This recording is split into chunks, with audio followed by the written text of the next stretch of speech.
Hello friends, my self Amit Rai अपने इस YouTube channel MSc पर आप सभी दोस्तों का स्वागत करते हैं। फ्रेंड्स, आज हम लोग NCERT math class 9th exercise 10.2 मिलकर के समझने का प्रयास करते हैं, जिसका क्वेश्चन नंबर फर्स्ट क्या कह रहा है देखते हैं।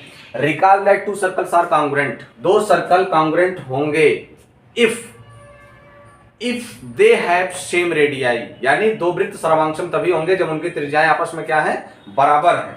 तो हम दो सर्कल्स बना लेते हैं, पहला सर्कल हो गया, ये दूसरा सर्कल हो गया।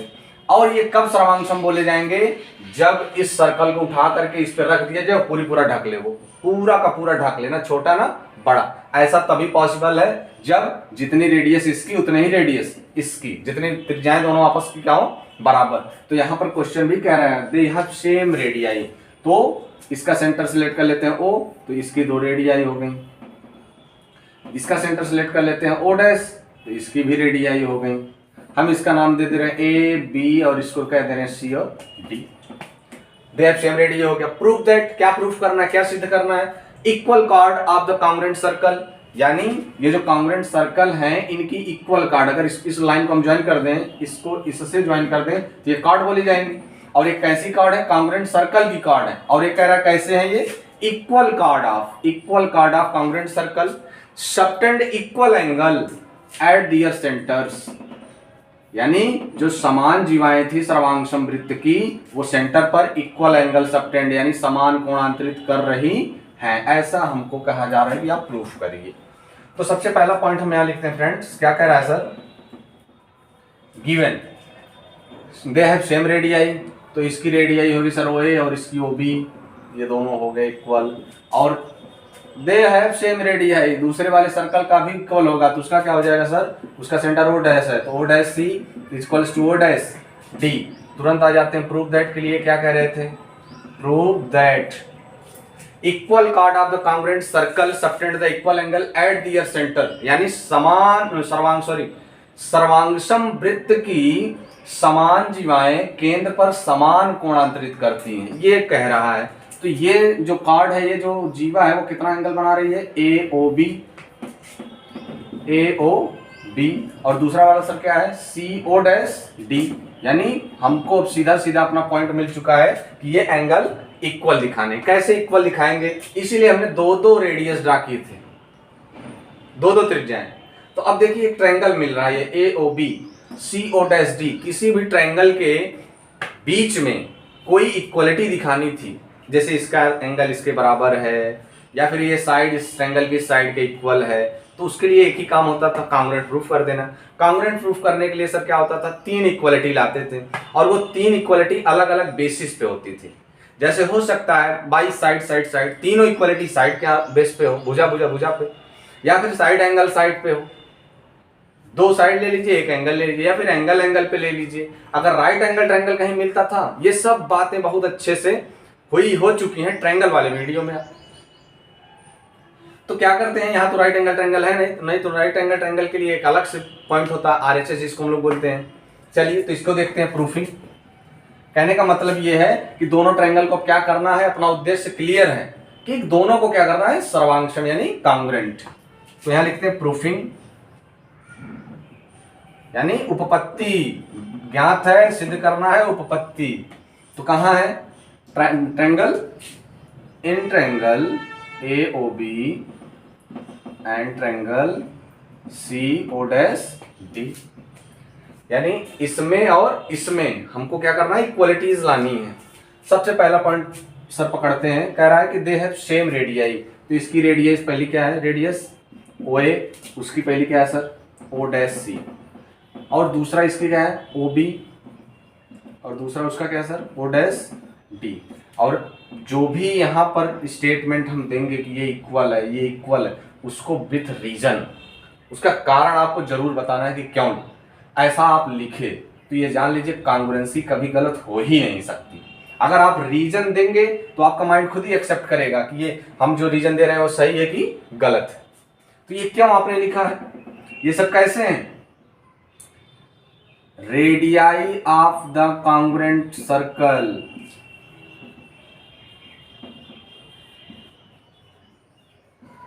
ये सब कहां की त्रिज्याएं हैं, सर्वांशम वृत्त की, और हम जानते हैं, रिकॉल याद कीजिए कि दे हैव सेम रेडियाई। अगर वो सर्वांगसम है तो उनकी रेडियाई आपस में क्या होती थी, बराबर, यानी सर्वांगसम वृत्तों की ये त्रिज्याएं हैं।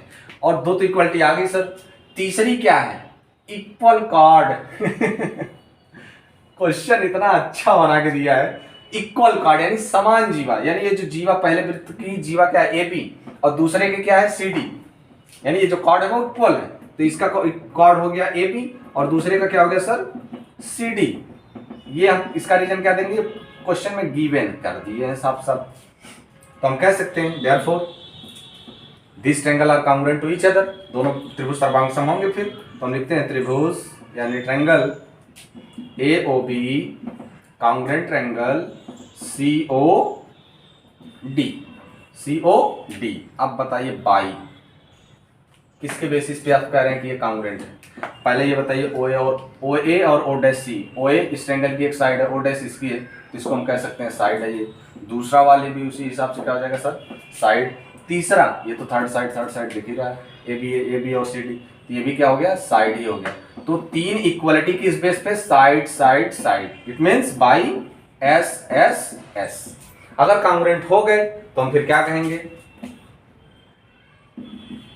अब ये ट्रायंगल कांग्रुएंट हो चुके। अब कांग्रुएंट ट्रायंगल के करस्पॉन्डिंग पार्ट्स आपस में क्या होते हैं, सेम होते हैं। वो करस्पॉन्डिंग पार्ट्स चाहे उसकी साइड हो चाहे उसका एंगल हो। तो हमको क्या लेना है सर, एंगल देखने हैं। तो इसका जो AOB है, angle AOB is equals to CO'D by CPCT, corresponding part of congruent triangle, सर्वांगसम त्रिभुज के संगत भाग। तो यही मेनली प्रूफ करना था। अगर ये एंगल इक्वल है तो हम बोल सकते हैं कि equal chord of congruent triangle subtend equal angle eight there centre. समान वृत्तों की सर्वांगसम वृत्तों की समान जीवाएं केंद्रों पर समान कोणांतरित करती है। तो सर इस एक्सरसाइज का जो सेकंड क्वेश्चन है वो क्या कह रहा है, ये जान लीजिए, पहले का जस्ट अपोजिट है। ये पहले क्या था कि कॉर्ड पहले दे दिया था, कॉर्ड की लेंथ इक्वल, तो कहा था हमसे एंगल इक्वल दिखाइए। इसमें क्या है, क्या बोल रहा है, अभी पढ़ते हैं। एंगल इक्वल दे रखा है, हमसे कह रहा है कि प्रूफ करिए कि कॉर्ड ही इक्वल है, यानी पहले का जस्ट अपोजिट। क्या कह रहा है सर, प्रूफ दैट, सिद्ध कीजिए क्या, यदि कॉर्ड ऑफ कांग्रुएंट सर्कल, यानी जो सर्वांगसम वृत्त है, कांग्रुएंट सर्कल है, उनकी कॉर्ड क्या कर रही है, subtend equal angle eight there centres. जो सर्कल हैं, ये जो सर्कल हैं उनके एंगल पे इक्वल, उनके सेंटर्स पे इक्वल एंगल सबटेंड कर रही हैं। तो फिर क्या कर रहा है sir, then the chords are equal. हमको प्रूफ करना है कि जो कॉर्ड्स हैं वो कैसी हैं, इक्वल है। तो इसका सेंटर O, इसका O', ये कह दे रहे हैं A, यहाँ कह दे रहे हैं B, ये C एंड D। सबसे पहले फ्रेंड्स आते हैं गिवन में, दिया है जरा देख लेते हैं क्या क्या गिवन किया है। अगर उसने कांग्रुएंट बोला, सर्वांगसम बोला, तो हम इस बात से इनकार नहीं कर सकते कि उनकी जो रेडियस होंगी वो इक्वल होंगी कि नहीं होंगी। वो कांग्रुएंट तभी हो सकते हैं जब उनकी रेडियाई आपस में क्या हो, सेम हो, त्रिज्याएं आपस में बराबर हो। तो हम तुरंत यहां लिखेंगे OA equals to OB equals to O', उसका सेंटर O' है, इसलिए O'C इक्वल्स टू O'D। आ जाते हैं फिर प्रूफ दैट में क्या कह रहा था सर, कि then the chords are equal, यानी जो जीवाएं हैं उनको क्या करना है, सिद्ध करना है बराबर। तो हम यहां लिखेंगे अपने को क्या प्रूफ करना है sir, AB equals to CD। आ जाते हैं लास्ट पॉइंट पे, प्रूफिंग, उत्पत्ति। क्या कर रहे हैं, फिर वही दो ट्रायंगल मिल रहे थे अपने को, फिर करेंगे उसको कांग्रुएंट, सर्वांगसम। तो हम यहां लिखेंगे in triangle AOB and triangle CO'D। चलिए इसकी एक साइड देख लेते हैं, पहले क्वेश्चन से कुछ आइडिया तो लग ही गया होगा। इसकी एक साइड O है, उसकी एक साइड O'C, उसकी एक साइड O'C। चलिए फिर इसका दूसरा साइड देख लेते हैं OB, उसकी सेकंड साइड क्या हो जाएगी, O'D। ऐसा आपने क्यों किया, क्यों इसलिए किया क्योंकि ये दोनों सर्कल बोले जा रहे हैं कि कांग्रुएंट हैं। कांग्रुएंट तभी होते हैं अगर वो कांग्रुएंट है तो उनकी रेडियाई आपस में सेम होंगी। अगर रेडियाई सेम होंगी हैं तभी वो कांग्रुएंट बोले जाएंगे। It means radii of the congruent triangle चलिए, उसके बाद पहले क्वेश्चन में इनकी लेंथ ही इक्वल दे रखी थी तो हम लिख दिए थे, लेकिन अब की बार कहा जा रहा है subtend equal angle at their centre. ये जो एंगल हैं वो आपस में कैसे हैं? इक्वल हैं। It means A O B is equals to C O dash D. ये भी क्या किया आपकी बार, वहां जो प्रूफ करना था वो यहां गिवन कर दिया सर, जरा संभल के। सी ओ डैश डी, इसका रीजन क्या देंगे सर? ये गिवन है। अगर तीन इक्वालिटी आ गई तो this triangle are congruent to each other, दोनों त्रिभुज सर्वांगसम बोले जाएंगे। तो हम लिखेंगे therefore triangle A O B congruent triangle C O dash D. अब जरा बताइए रीजन क्या देने वाले हैं? ये क्या है सर? साइड है। ओ बी और ओ डैश डी क्या है? ये भी साइड है सर, इसमें कोई संशय नहीं है। और ये क्या है sir? Subtend equal angle at their centre, उनके केंद्रों पर बराबर कोण अंतरित कर रही थी। मीन्स ये क्या है? एंगल।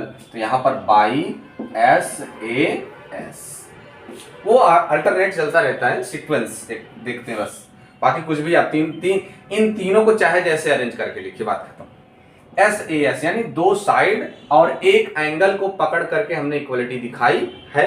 अगर ये ये दोनों ट्रायंगल अगर कॉन्ग्रुएंट हो गए तो बाई सीपीसीटी अब जो पूछा है उसको डायरेक्ट लिखेंगे, क्योंकि कॉन्ग्रुएंट तभी होते हैं तो उनके करस्पॉन्डिंग पार्ट्स आपस में इक्वल होंगे। वो करस्पॉन्डिंग पार्ट्स कुछ भी हो, चाहे साइड के बेस पे हो चाहे एंगल के बेस पे हो, तो अपने को अब की बार क्या लेना है? साइड के बेस पे। तो हम तुरंत लिखेंगे therefore A B is equals to C D, reason क्या देंगे? By C P C T, corresponding parts of congruent triangle.